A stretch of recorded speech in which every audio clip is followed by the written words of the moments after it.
What's up, Bills Mafia? I'm Fernando Schmude, that's your leading the charge. And today I'm here during this bye week to talk some Bills Awards.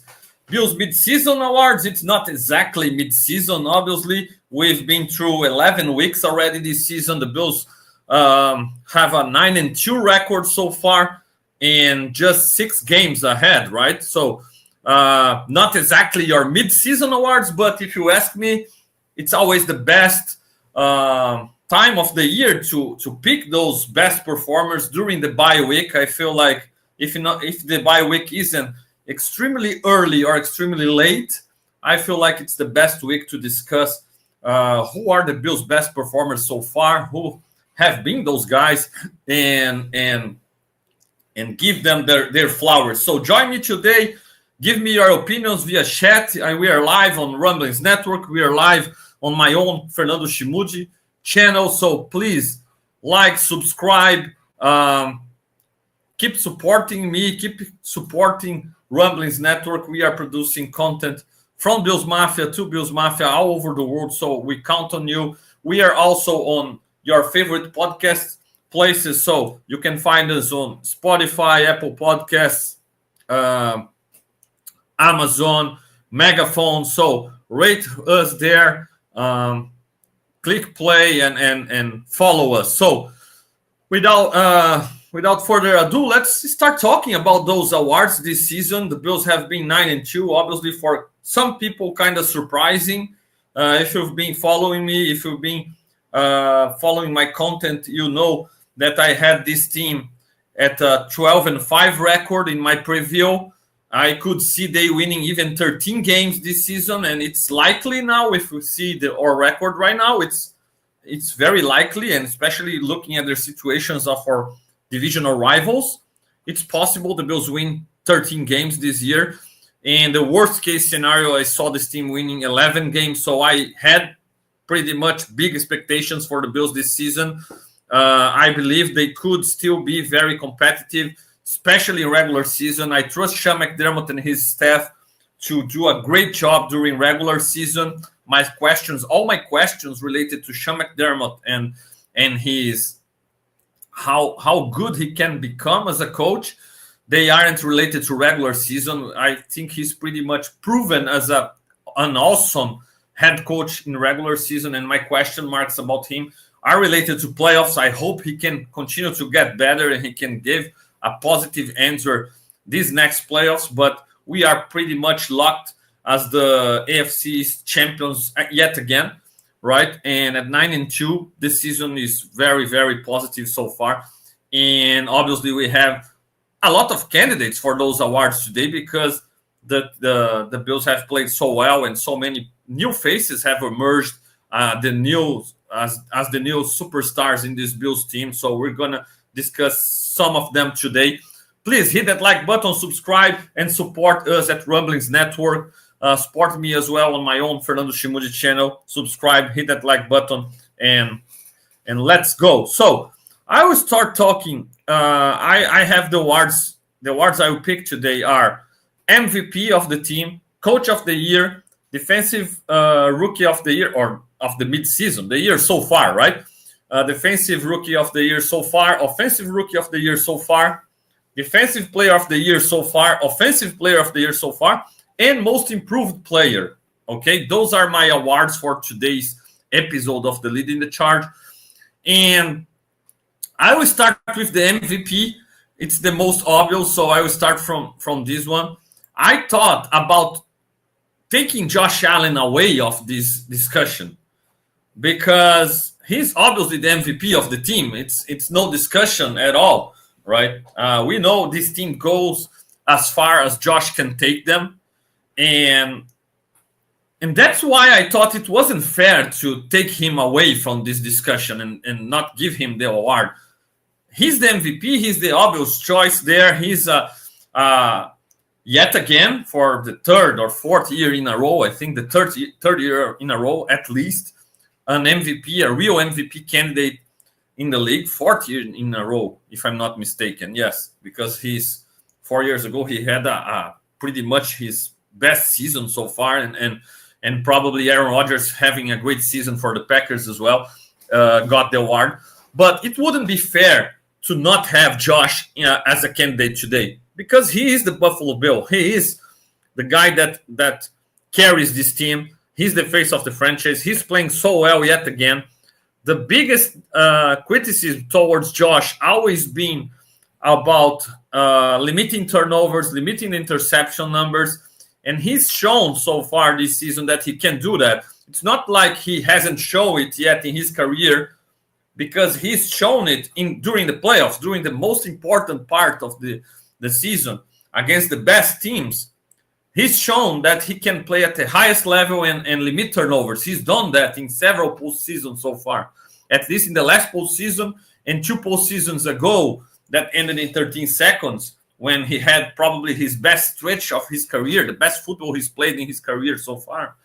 He showed he can limit those turnovers. He can cut out those interception numbers and keep producing, keep carrying the team, throwing the ball, running the ball. So Josh has been extremely impressive this year. He is yet again an MVP candidate. Joe Burrow and Lamar Jackson might have better numbers today, total numbers. But as we saw last season, it isn't what really matters, because last season Josh had way better numbers than Lamar Jackson, right? And it wasn't enough for him to get the MVP award. In fact, he got 1 vote, and the guy that voted him was kind of blackmailed by everybody, right? So this year is different. Josh has the best record. He has a better record than Lamar, than Burrow, right? His team's record, because it's a team's record, not a player record, right? People get it confused all the time. But the Chiefs still have a better record than the Bills for now, right? But Mahomes hasn't been as efficient and as good as Allen this year. And people are starting to talk that, maybe interceptions aren't that bad. Maybe people are losing with the aggressiveness because they throw interceptions because they are aggressive and they are winning games. Mahomes is winning games. So maybe it's not that bad to throw some interceptions if you keep producing and winning games. That's the narrative now. Totally different from a year ago when Josh had way more touchdowns than everybody else. But because of his interceptions, he couldn't be an MVP, because his interceptions were costing the Bills games, because his interceptions were killing his team chances. Because if he were so good when he scored the touchdowns, he was equally as bad when he threw interceptions. So that was the narrative a year ago. And now, because it's Mahomes and not Josh, it has changed. Now interceptions aren't that bad anymore. So I will repeat here a question that I recently tweeted. If interceptions aren't that bad anymore, because Mahomes is the guy who's throwing interceptions now, right? And if interceptions aren't that bad, because if you win games, after all, the aggressiveness is more important than making mistakes. What is keeping people away from crowning Josh Allen the best quarterback and the best player in the NFL for the last 2 or 3 years at least? Because the Bills have the wins for sure. If we take this stretch, this 4-year stretch, nobody, maybe the Chiefs, right? But nobody else have won more games than the Buffalo Bills in the regular season in this 4-year stretch. And nobody, even Patrick Mahomes couldn't do that. Nobody scored more touchdowns than Josh Allen in this stretch as well. But he threw a lot of interceptions. Well, now people say interceptions aren't that bad anymore, right? Because the aggressiveness will get you great results, even though you throw a pick here and there. Something that we've seen firsthand all over the years, right? With Josh, we've been pretty good. We always take that we don't care about 1 or 2 bad interceptions when you throw 4, 5, 6 touchdowns or score touchdowns, running touchdowns as well every game. So it's a trade we are willing to take. We always been willing to take with Josh, and we've been pretty successful with Josh playing like this.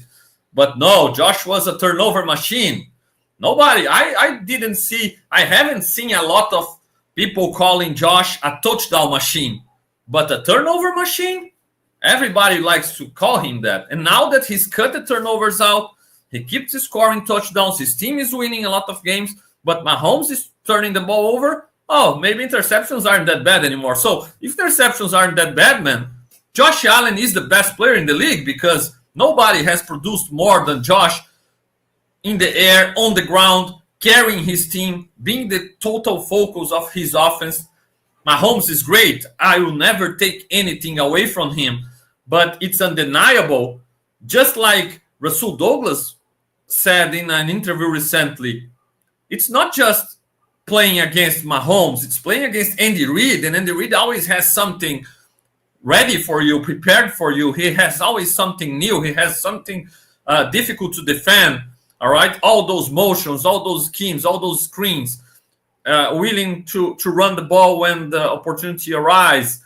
Having a Hall of Fame tight end Kelsey being able to kill zones, right? Having the speed that they always add to that offense. So, yes, Mahomes is pretty good, but he isn't good by himself alone, right? He has plenty of help. Now about Josh, okay, Diggs was pretty good during regular seasons along the years, right? But how about all the amazing performances we've seen from Josh in the playoffs and how much of a help he really had in those performances? Because in the Dable days, we didn't used to have a good run game. We couldn't run the ball against light boxes. It was Josh all the time in the passing game, in the run game, right? So he didn't really have a lot of help. I always pounded the table about our wide receiver groups, even before the season when people were saying, oh, our wide receiver groups is one of the worst in the league. Look, our wide receiver group before the season was looking worse than or what it was in the past because of the top, because we had Stephon Diggs at the top. And it made our wide receiver groups look a little bit better. But after Diggs, we didn't have much. I know a lot of people like Gabe Davis, but let's be honest, and he's showing it now in Jacksonville. Gabe Davis isn't a number one. Gabe Davis isn't a number 1B, and he isn't even a number 2. Gabe Davis is a great wide receiver 3 in a great offense. Let's be honest. He's not better than that, right? And one of the reasons Josh isn't throwing so many interceptions anymore is because he's not throwing the ball to that guy that run wrong routes, to that guy that dropped so many passes, and to that guy that didn't fight for a lot of contested catches when Josh gave him an opportunity. He didn't even try sometimes. So I know I'm sounding a bit harsh about Gabe Davis. He's an extremely hard worker, great guy, quality wide receiver. In my opinion, a great wide receiver 3. Not better than that, right? So our wide receiver groups weren't that good all over the years. And considering Stephon Diggs always ghosted during postseasons, how much of a help Josh really had with that wide receiver group, right?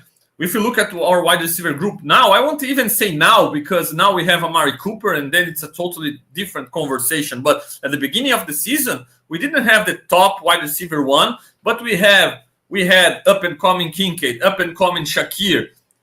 Curtis Samuel was added. Mac Hollins is a vet. We can say Mac Hollins is a great wide receiver, but is Mac Hollins really worse than Sherfield? Is Mac Hollins really worse than Deontay Hardy?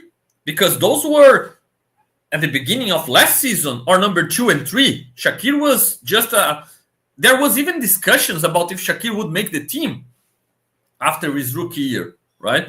So we couldn't count on Shakir at the beginning of his second season. At the end of the second season, yes, he was up and coming, but he had to battle and to fight for those spots and to those targets and to those opportunities, right? So if you look at our group of wide receivers beginning of this year and beginning of last season, there was a reason why I was wanting so bad DeAndre Hopkins to pair with Stephon Diggs, because we didn't have much after Diggs. So Josh didn't have the necessary help, and he was able, even without the help that Mahomes got, he was able to play at the same level, sometimes even better. In their head-to-heads in the playoffs, Josh never played worse than Mahomes. Maybe Mahomes didn't play worse than Josh as well, and then the around them made the difference. Then the Reed calls, the Travis Kelce abilities, the running game, the kickers making the field goals, because Butker hit that field goal to tie the game and take it to extra time with 13 seconds left, right? When the ball possession started with 13 seconds left. When Josh needed Bass to hit that field goal to take the game to the possible overtime, Bass couldn't hit it. So why I'm telling all of this? Because the narrative always changes to protect Mahomes, and the narrative always changes to keep Josh Allen away from an MVP award. And it's crazy. It's nuts. And I've had enough of it, right? Josh deserves an MVP. He's been deserving this award for years now. He had an equal great season as Rodgers when Rodgers won the MVP like 3 or 4 years ago. And then recently, last season, yet again, better season than Lamar Jackson. And Lamar got it because of the team record. So Lamar is having a great season this year. Burrow is having a great season, right? But Josh is having a great season as well. Maybe the numbers aren't there with those guys that are fighting every game because their teams aren't that good. But Josh deserves the MVP this year so far. And if he keeps it up, he got to get that award this year, even if Lamar has more yards or more touchdowns, because that's what just happened last season. So they need to be consistent with the way they evaluate those awards, right? And in this Bills team this season, with the way the Bills have been playing, and I think this year is the year that Josh has had more help from running game, offensive line, defensive help so far during regular season, okay? His pass catchers. So Josh Allen is the MVP of these teams, no doubts, and that's my first award for this midseason or to this point of the season. Josh Allen is the team's MVP, totally deserved, and we really have a true one, a true dog here, a guy that deserves to be the MVP of the league, Bills Mafia.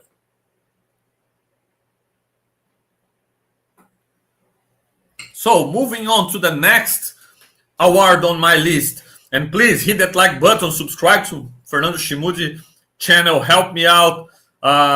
Let me know your opinion if you have another MVP for the team or even already voting on the other awards. The chat is available here.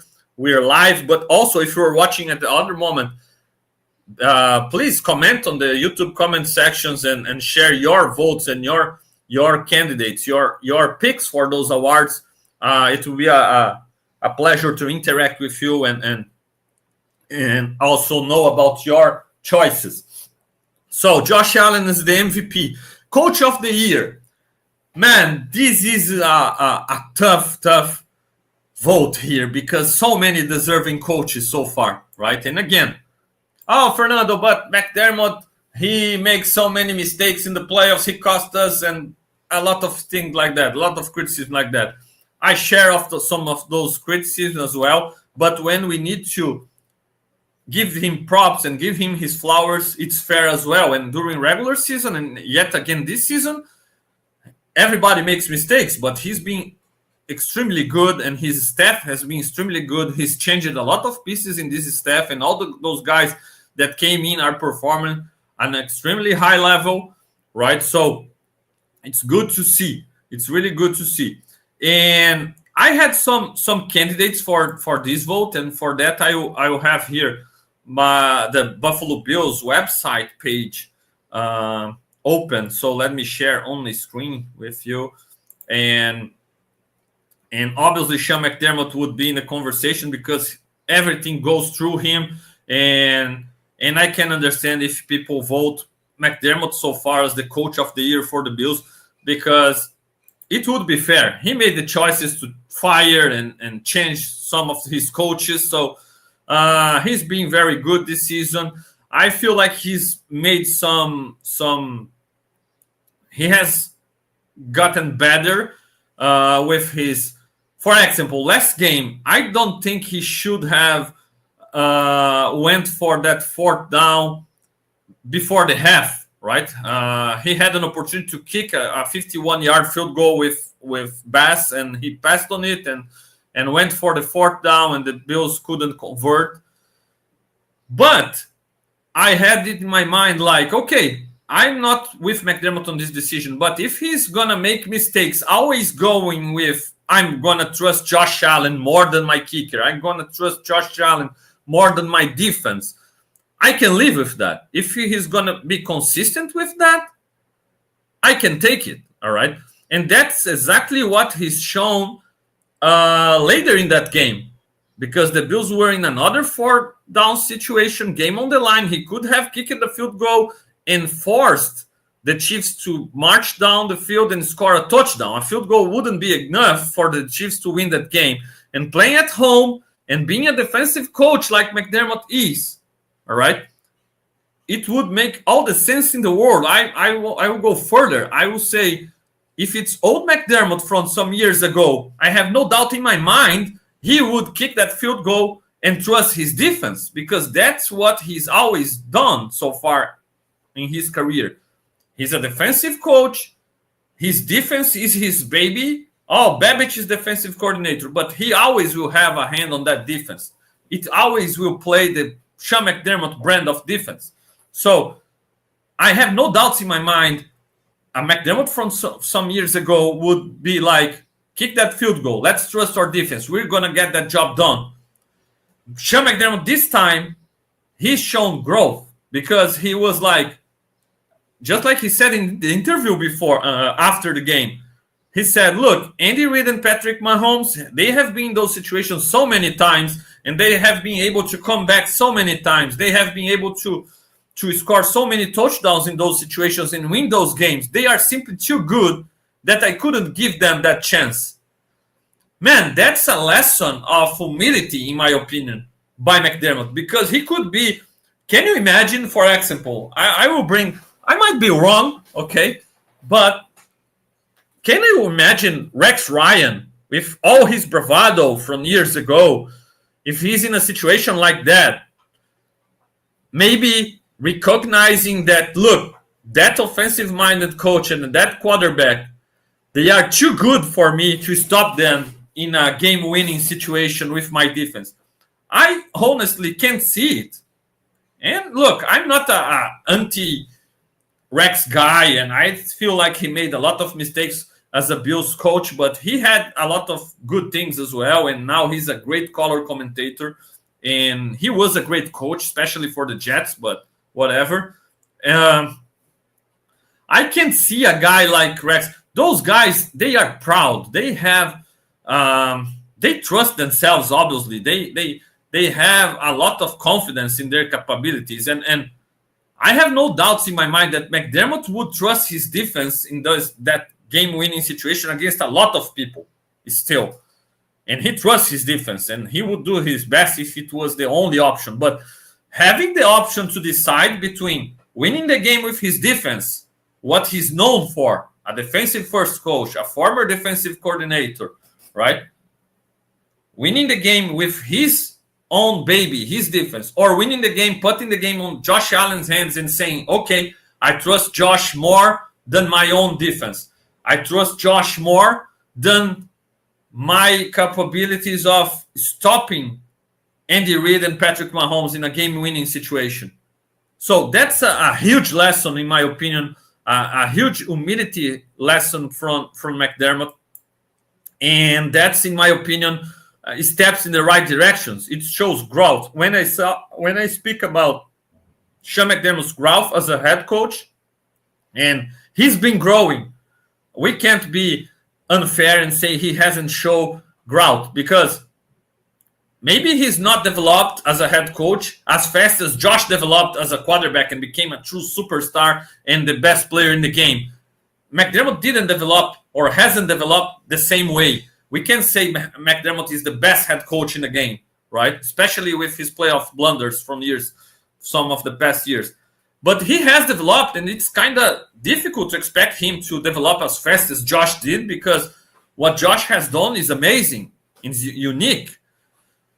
But McDermott has shown development, and this scenario from the last game shows me that he's continues to go in the right direction, and I truly expect, I root for him to be able to show that this time in the playoffs he'll be able to minimize his mistakes and maximize the good things and be able to lead the Bills to a Super Bowl. So McDermott deserves the award, but he's not my choice, right?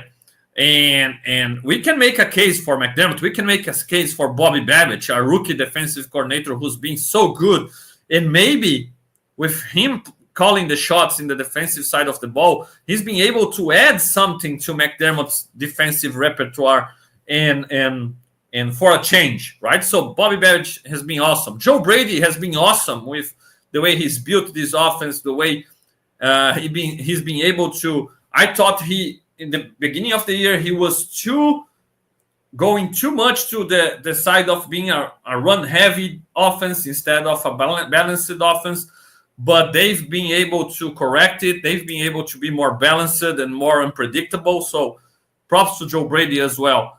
Matthew Smiley, special teams aren't really our forte right now.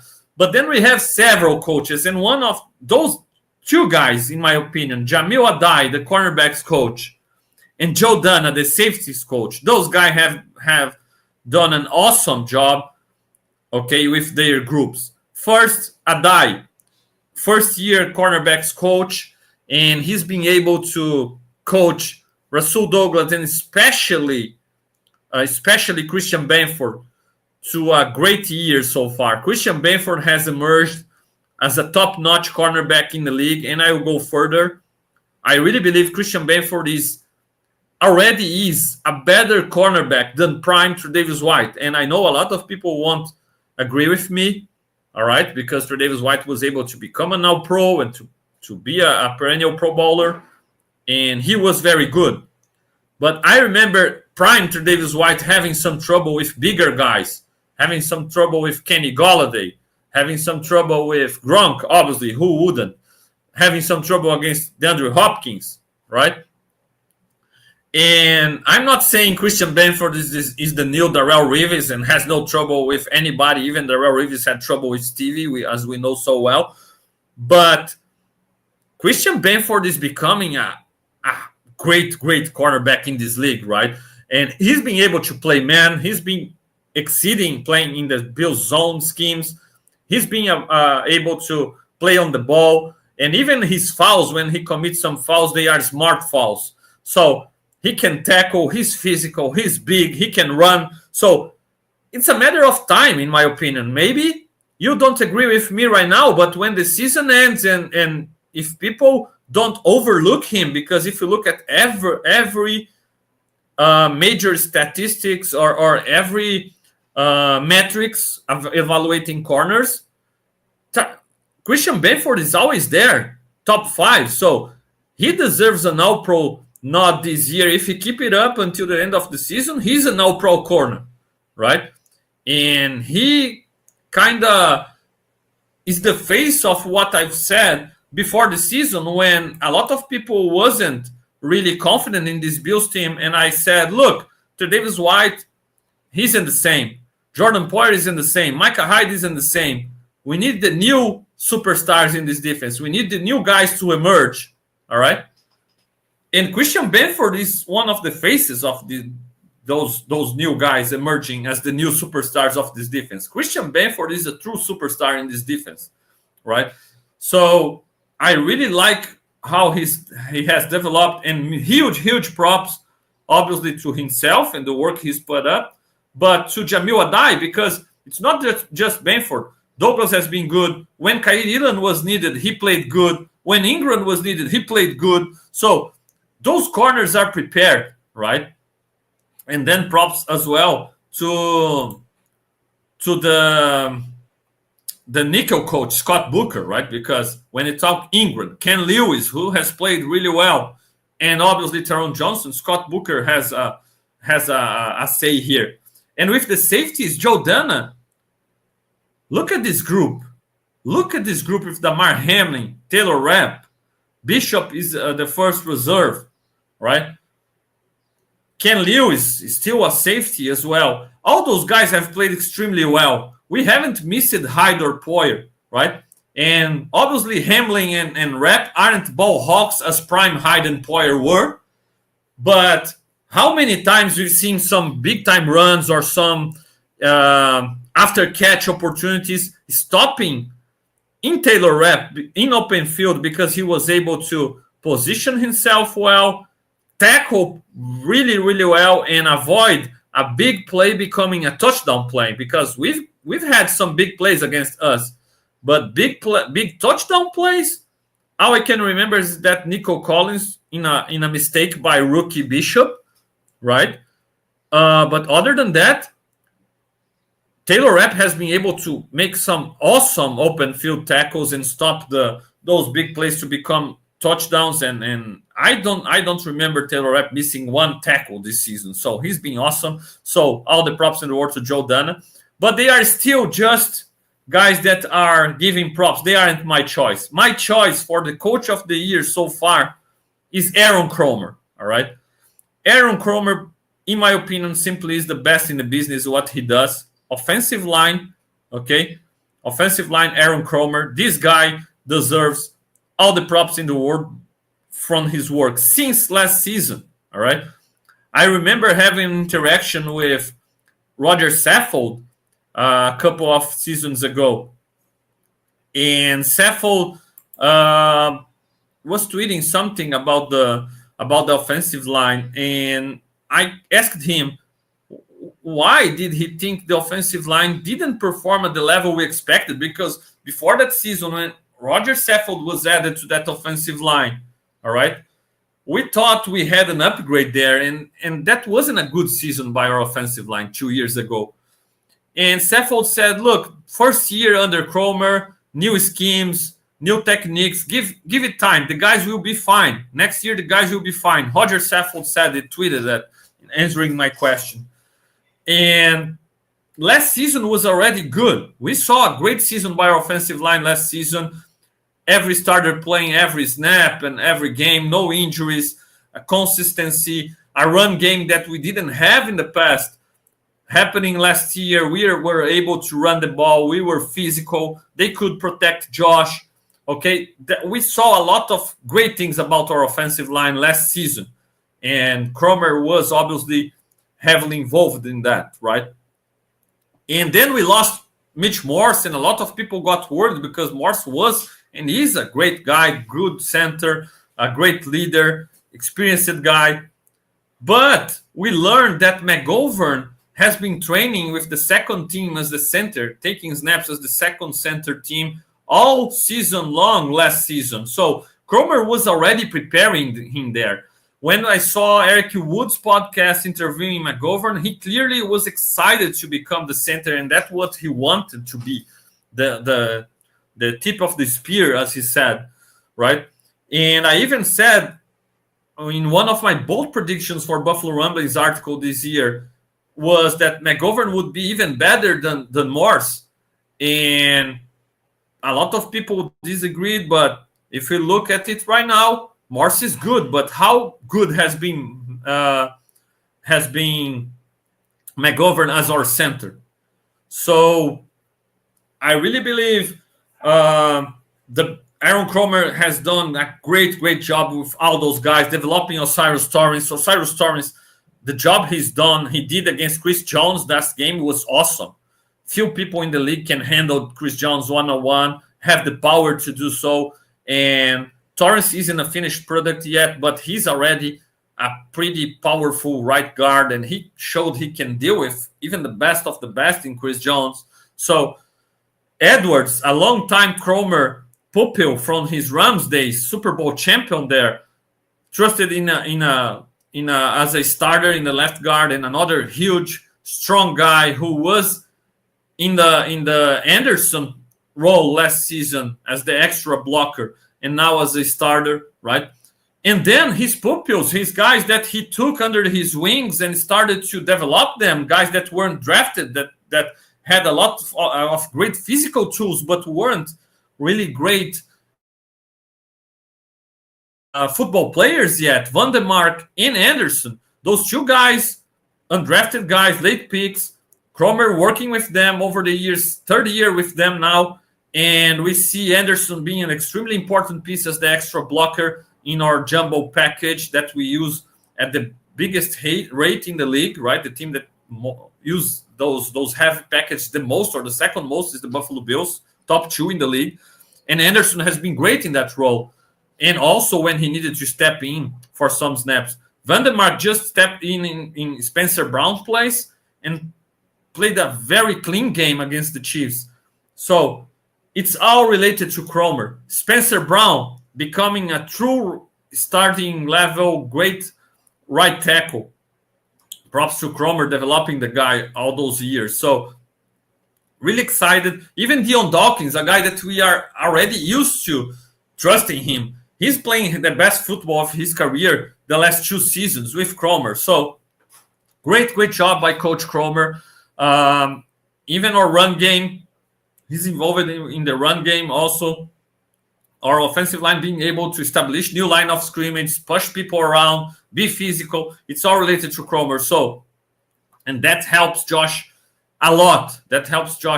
So Aaron Cromer is my coach of the year so far. Let me move on to my next award here. Defensive Rookie of the Year.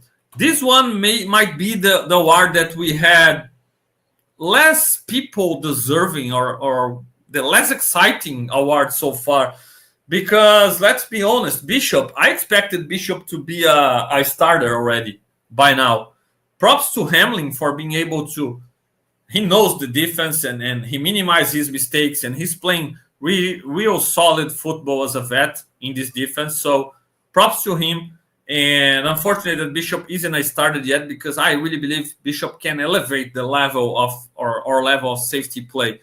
But it can cost us sometimes, like it did against the Texans with that big play. So there is a boom or bust scenario not related to Bishop as a player, but to him playing early. He will make more plays than Hamlin, in my opinion, but he'll make more mistakes as well.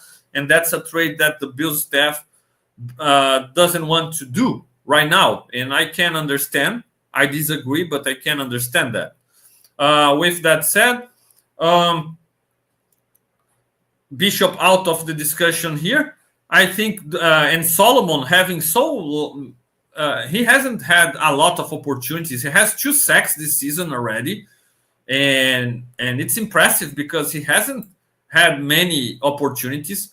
So I feel like Solomon can become and will become a really good rotational piece, maybe a starter for us. But for now, with the few snaps he's got not my candidate. So my winner for now, despite being injured in the injured reserve right now, is Dwayne Carter, the rookie defensive tackle. He was training up when he got injured. He was a good piece of the rotation inside. Ed Oliver and Daquan Jones weren't having the best seasons of their careers so far. I feel like they played really well the last game and are trending in the right direction as well. But they weren't playing so well earlier in the season, and Carter was getting opportunities and impressing and showing his motor and showing his physicality against the run, against the pass, pushing the pocket. So I like what I've seen from Carter. He's probably coming back soon, right? And it's great to have him showcasing already his skills so early in his NFL career. So he's my rookie of the year for now. But that's a award that can change in the next few weeks. We have 6 games remaining, and we'll see until the end of the season. Offensive rookie of the year. Here we have more candidates. I feel like Ray Davis, when he's got an opportunity, he's showcased it. He can be an every down back, right? And he was a great pick, definitely. But he's not my pick as the offensive rookie of the year. I think we must go Keon Coleman here. He's injured right now, but he's been trending up. He's been playing a lot since the beginning of the season, getting a lot of snaps. He's made some mistakes here and there. It's normal for a rookie receiver. But the way he's been able to develop in season and what he showed against the Seattle Seahawks or against Tariq Woolen, a guy that's not just a great corner, but he's one of the biggest and the fastest cornerbacks in the league. And I was a little bit worried during preseason with the way Keon Coleman was handling physicality against him, because We know he was very physical as a college wide receiver. He was bigger than most of the corners he faced. He was used to that level of physicality, and he could impose himself against those college corners. But in the NFL, the bar is set higher. So I was a little bit worried with the way people would be get physical with Coleman. And since getting separation through speed and agility wasn't really his strengths, I was a little bit worried how long it would take for Coleman to be able to deal with the physicality of NFL corners and to be able to impose himself, because obviously as a rookie, he wouldn't have the benefit of the doubt by the refs, and we wouldn't see the refs throwing a lot of flags in his direction until the point he gets that respect from them and that recognition league-wide. So to see Keon Coleman getting better and better and to put up a game like he did against Tariq Woolen and the Seahawks, it was awesome. Because just like I said, if there is a corner in the NFL with the physical tools to battle Coleman and win, experience already in the league, and has more speed than Coleman to not get beat by him downfield, that guy is Tariq Woolen. The guy has it all in his package, right? So to see Coleman play so well against him, to see Coleman respond to a play that he couldn't score the touchdown and got Woolen even talking trash to him in the very next play to moss Woolen like he did, and to talk trash back and showcase that he isn't, he won't let a veteran take trash to him or impose himself against him. It was awesome. And then later in the same game, we saw him winning again, running routes. We saw him winning again in a release and beating Woolen deep and drawing a flag. So Coleman beat Woolen in all the possible ways that we could be worried about he wouldn't be able to beat people in the NFL. To see him doing so early in his career, that's awesome. That's awesome news for Bills Mafia. To see the Bills beating the Chiefs last week with Amari Cooper showcasing he can beat people one-on-one, and Josh won't be afraid of throwing the ball to those guys one-on-one outside. And to know that we still have Keon Coleman to line up on the other side of the ball. The Chiefs won't have answers for all those guys. They don't have enough pieces to deal with all our weapons. So great development by Coleman so far, and really excited to see him continue to develop. And I really believe the sky is the limit for a guy like him. And he's my offensive rookie of the year for now. So let's go defensive player of the year for now. And again, some really good candidates here. I love Greg Rousseau's season so far. I even have some numbers here. Let me throw on the screen. And Greg Rousseau so far, great season. 5.5 sacks, 12 tackles for loss. So great season by Rousseau so far. 37 tackles already. Very good against the run. Very good against the pass. I think he's establishing himself as our go-to defensive end, edge guy, and he'll get paid. He'll get paid, no doubt, right? Great season. He's deserving the award. Taron Johnson. A lot of people have him as the best player of this defense, and he's right there. He's right there, in my opinion, near the top, but he's in the top guy, in my opinion, right? 37 tackles, 1 sack, 1 tackle for loss, 4 passes defended, 2 interceptions. Great season. Big-time interceptions by Taron Johnson. And he's extremely important, versatile player. But my MVP, I already talked about Christian Benford, how good he's become. But my defensive MVP can't be other guy other than Terrell Bernard, the captain, Terrell Bernard, right? In 8 games, 57 tackles, 1 sack, 4 tackles for loss, 2 interceptions, big-time interceptions as well, and 3 passes defended, 1 fumble recovered, always around the ball, and not just that. I really believe Terrell Bernard. You know how much I love Terrell Bernard and how confident I was on Terrell Bernard becoming the answer at middle linebacker when nobody expected it. When everybody was like, "Oh, he's too small. He looks like a safety. He can do that." I was extremely excited to see him alongside Matt Milano as an interchangeable piece, as a guy that could blitz, could cover, could do it all, and especially with all that has been said about him by his former coaches and his dedication to the game, his film study, his leadership, all of that made me trust him even before he got an opportunity.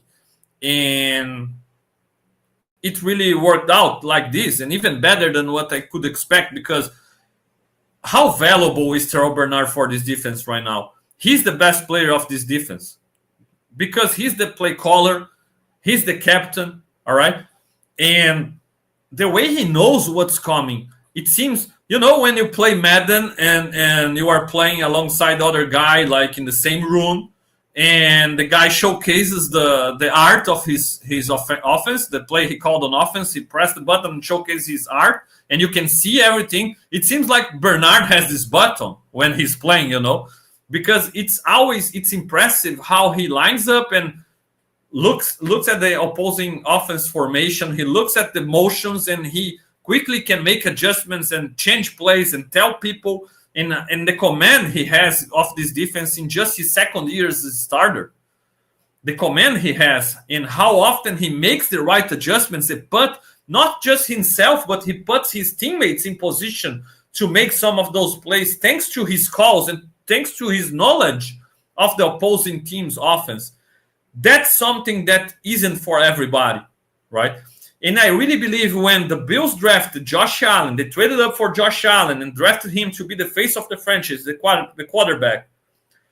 They did the same in the teams with Tremaine Edmonds. They traded up, picked Tremaine Edmonds, all the physical tools in the world, and they were like, okay, now we drafted our face of the franchise and the leader of the offense and our face of the franchise and leader of the defense side of the ball. And Kyle Williams made the transition of the defensive meetings. He transitioned it to Tremaine Edmonds. Tremaine Edmonds started to lead those meetings instead of Kyle Williams. It's a big time compliment, obviously. But for some reason, and I'm not taking anything away from Tremaine Edmonds, really like the guy, great linebacker. But for some reason, just like I said, it's not that the others are bad. It's just that Terrell Bernard is so good doing that. Studying, knowing what the other teams are doing. I have no doubts in my mind. If Terrell Bernard wants to be a defensive coordinator when he finishes his career, he will be a defensive coordinator. And he might become a great head coach, defensive head coach as well, if he wants to in the future, because that's the kind of guy that we normally have as the backup quarterback. Okay, that guy that studies film, studies the game. He might not have the physical tools to succeed and be a superstar, but he knows the game so well. The Kellen Moore of the offense, a guy that became offensive coordinator, great mind, former quarterback, but just didn't have the arm, the build to be a great quarterback in the league. Was a great quarterback in college. So with Terrell Bernard, despite being small, he's quick, he's fast, he has the tools to be a great linebacker, he's showing it. But he has also the mental tools that few people in the history of the league have. So it's awesome to have Terrell Bernard captaining and leading this defense and being a coach on the field. And it's shown. It's shown with his performances, his plays he's being able to make, and the plays others have been able to make thanks to having Terrell Bernard leading them. So that's the guy, that's the best player in this defense. I will go further. When Milano is back, Bernard continues to be the best player in this defense. Love Matt Milano. Great player. We don't know the level Milano will be back now, coming from 2 injuries, right? Hopefully at his best. But still, the impact that Bernard has as this guy that captains the defense and that make the calls and make the adjustments, even pre-play at the line of the scrimmage, and set all the defense to play so well. The way he took it personally against the Chiefs. Look, Kelsey always gives us trouble. I will make it personal. I have to know where he's going so I can be in position to limit him, his impact. And he gave an interview after game, and he was, the key against Kelsey is always knowing where he is, always having an idea where he is, not losing sight of him. And that's what he did. And even in the last play of the game, he wasn't right there in front of Kelsey, so Mahomes wouldn't throw that ball to him. He was baiting Mahomes. He was baiting Mahomes to throw that ball. He was like, I'm not in front of Kelsey. Look at him, Mahomes. He's wide open. Throw that ball to him. But he was right there, ready to jump in front, cut that ball, and make the interception. And that's exactly what he did and closed the game for the Bills. So Terrell Bernard, Defensive Player of the Year so far. So unfortunate we lost him before the last game against the Chiefs last season. Hopefully he can stay healthy all season long and playoffs this year, because this guy can make the difference for us on the defensive side of the ball. And he does. He does every single week he steps on the field. Offensive Player of the Year, right? Again, Josh is already the MVP. James Cook, great season so far, running the ball so well, scoring touchdowns. Impressed by the way he's been able to develop his strength, the way he's been physical inside, in between the tackles, being able to become even a goal line back. And the touchdown he scored against the Chiefs, extremely impressive. The one that he trucked the guy at the line of the goal line, and it hasn't been the first time this season. So great season by Cook. He would be deserving. But my pick here is Khalil Shakir. Khalil Shakir is the Offensive Player of the Year so far. I expected more balance. It's being balanced without Stephon Diggs in the fold, right? I expected more balance from our receptions. I expected Shakir, Kincaid, even Curtis Samuel have had more expectations for him, right? Having numbers, more similar numbers, all right? I definitely didn't expect Khalil Shakir to have 20 more catches than Kincaid at this point of the season. And we can see by the targets, it's been close, like 66 to 59 to Shakir against Kincaid, right? But catches, 56 to 34 in favor of Shakir. Kincaid has been disappointing for some people. I don't think he's disappointing. For some reason, he has had some drops in some plays, and then other plays, Josh has missed him. They simply aren't in the same page as much as Shakir and Josh has been, and it shows. So it's great to see Shakir becoming that guy with great chemistry with Josh, and 56 receptions and 666 targets, 600 yards, 2 touchdowns, all right? Man, no drops. This guy is as reliable as it gets. So great to have Shakir here. Again, my comparison for him is Poor's man, Sam Brown. I think he's as dependable as Sam Brown. And it's great to see him developing like this. And he's my pick for the Offensive Player of the Year so far. And to close it out, the most improved player, right? And I had 2 main names here considered in this for this award. And the first one was Damar Hamlin, because the last time we saw Damar Hamlin as a starter, he wasn't as good as he is right now, right?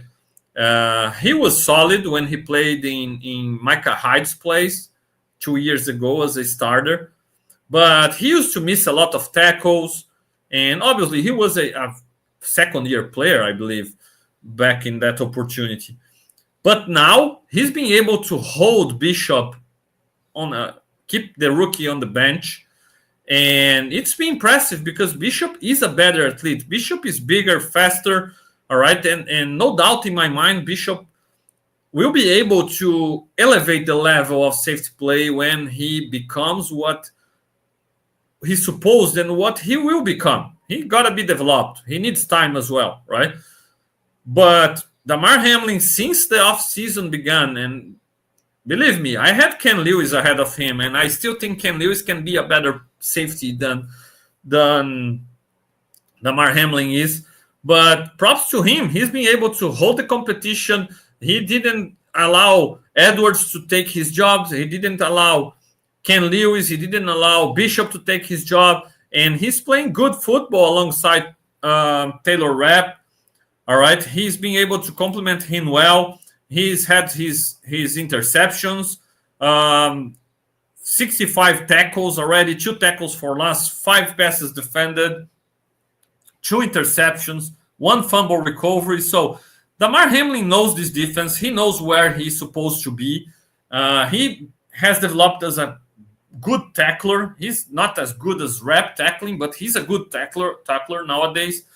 And he doesn't have the speed. When he takes a bad angle, it's a problem. I remember a play against the Colts. Taylor, obviously a great running back, but he took a bad angle and Taylor was gone. And then Dorian Williams had to run away, over Taylor and be able to slow him down. Takes also to Rapp being that last line of defense. So Hamlin is a deserving candidate here, but my pick is Dorian Williams. Dorian Williams, for what I'm talking about Bishop this year, I talked about Dorian last season. I thought the coaching staff should have lived and died with Dorian Williams. Dorian Williams playing more during regular season and learning the hard way and growing pains.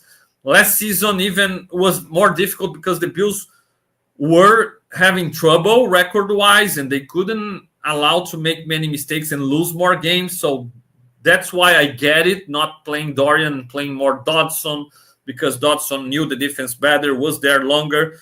Dodson was the Hamlin to Williams Bishop. But this season, with the Bills in a better situation, again, they are fighting for number 1. So I get the coaching staff standpoint. But Dorian had his time developed, and this year, opportunity arose, and he's being able to play awesome, right? Dorian Williams leads the team in tackles. But that's because Terrell Bernard lost some games. Look, Terrell Bernard has 3 less games, and Dorian Williams has 40 more tackles. So Terrell Bernard, even if he has 10 tackles a game in these 3 games, he would be 10 tackles behind Dorian Williams. So it's impressive. Dorian Williams is a tackling machine. He's against the run. I don't think Terrell Bernard is as good as Dorian, and I don't think even Matt Milano is as good as Dorian Williams against the run. As a hit-seek missile, identifying the rusher, attacking the gap, and making sure you can tackle the guy, I don't see no better tackler than him on this roster. It reminds me kind of Tremaine Edmonds in this sense of longer arms and being able to wrap people up and bring them down. With that said, Dorian Williams isn't the same level as Bernard and Milano on everything else at the linebacker spot. He's still a pretty good linebacker, pretty physical, 5 tackles for loss, doesn't have 1 pass defended, doesn't have 1 interception. That's the reason we play so much dime nowadays. Clear passing downs. Ken Lewis is in. Dorian Williams is out and better coverage. He's limited there. But 1 fumble forced, 2 fumble recoveries shows that he's always around the ball in the run game. Great to see Dorian Williams taking this step forward. Great to see Dorian Williams becoming a great partner to Terrell Bernard because, again, love Matt Milano. Again, rooting for him to come back and play as better as ever. But maybe the Bills will have some decisions to make with contracts next season as well. Rousseau is up. Benford is up. Douglas is up. Benford is up. James Cook is up. So decisions to be made with this roster. And as tough as it is, Matt Milano is as tough as it is to say that, maybe Matt Milano is in a Travis White situation coming back from injury. So to have Dorian Williams in a rookie contract played so well alongside Bernard, it's really good. It's really good for us. It's good for this season. It's good for the future. And it's a nice safety valve for the Bills in case Milano isn't playing so well as he comes back from 2 years out of the lineup, right? So Dorian Williams, in my opinion, the most improved player this season so far, even though Hamlin deserves this job and maybe James Cook deserves a nomination here as well because he's getting better every single season and he's become a physical runner. Okay, Mafia. So that's it for today. Let me know in the chat. Let me know in the comment sections, YouTube comment section. Let me know in the forum, in Buffalo Rumblings forum, because this video is also attached on my latest article at Buffalo Rumblings. So let me know your votes if you agree with my picks, if you disagree, why.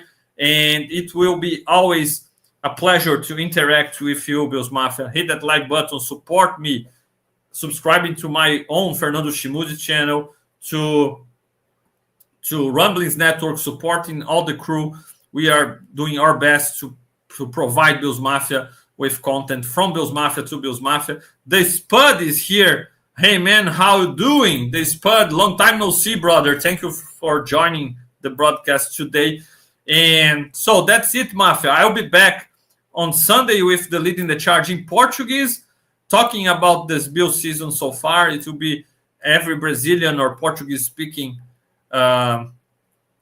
viewer is invited to participate tomorrow live as well, as we talk about this Bills season so far with several guests on the show tomorrow. It will be a great talk, so I'll be back then. And then next week, obviously, with another Leading the Charge pre-game show. And on Friday, I haven't been able to do on Friday sometimes, right? And not sure. Even next week is a question mark because of a trip. But Leading the Charge always here. So hit that like button, subscribe, and I count on you. All right, Mafia. Thank you so much for joining me today. I'll be back next week. Have a great bye weekend. And that's it for today. Thank you so much. Go Bills.